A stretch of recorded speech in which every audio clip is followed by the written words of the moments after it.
Tell us about some artists that you love to work with. Let's see, artists. Well, I would say people I want to work with, period, you know what I'm saying? Because I consider DJ Quick way more than the artist, but Quick is like at the top of the list. People I definitely want to work with. I think his talent is like, you know, it's up here when it comes to production, creativity, rhyming, of course, you know. I think that could be a magical thing, working Quick. I always like Daz Dillinger's beats, you know, Dog Pound, DJ Premier. It's more producers I want to work with, but artist-wise, I like Kendrick Lamar a lot. I like his music. Rihanna, I want to work with Rihanna. I want to work with you. There's a few people out there, man. I love Dead Prayers, the homies, man. Shout out to Stick and M1. We haven't got a chance to do anything. I want to definitely work with them. That's all I can think of off the top of my head, really, that just pops of people that I really want to work with. Yeah, that's it right now. Scarface, yeah, Bun B, I love those cats, man. That's like two of my favorites. So when I get back to Texas, I'm gonna try to get and connect with them cats, and yeah, that's about the gist of it right there. But I am open to work with other artists, but that's people that's on my list right now that I think we can create something nice.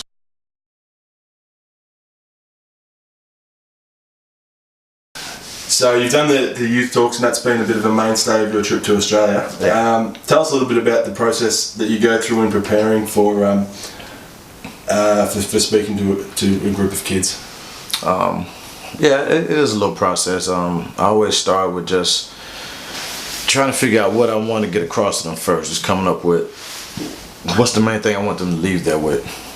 And once I get that one line concept in my head, then I start on the outline and I break it down.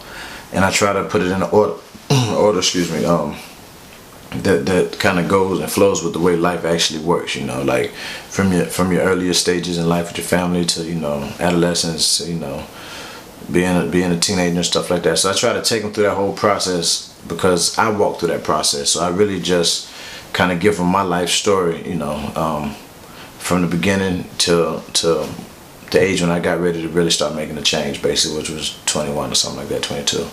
So I try to really give an outline, basically, you know, talking about family structure and break down the things that I know that inherited or something we deal with. Then I try to go into the things that we make decisions to deal with, you know, and that way they can understand why I initially told them, you know, the initial concept of what I wanted them to get when they left there, which usually is individualism, is what I really try to push at the kids more than anything, is to be yourself, be an individual, you know, and don't follow behind paths of other people and what they're doing, because it never leads you to the right place. So yeah, it's a process. I usually take my time with it. I don't try to just cram it all in one day. I take my time to think about it and, you know, go back and forth and make sure the order is right and that everything makes sense to what I want to get to them.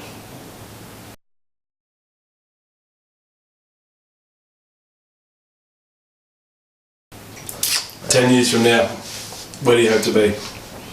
10 years from now, if everybody's listening, I plan on being the #1 ruler of the entire world. I feel like that's what's needed right now. We don't need all these presidents and prime ministers. We need Quez. That's it, simple and plain. So that's what I plan on being. I plan on taking over the world, Genghis Khan style, with an army of hooligans that typically will eat your family for dinner. Okay, cut. No, that's perfect. We got it now. Yeah, we got it. I was just gonna say,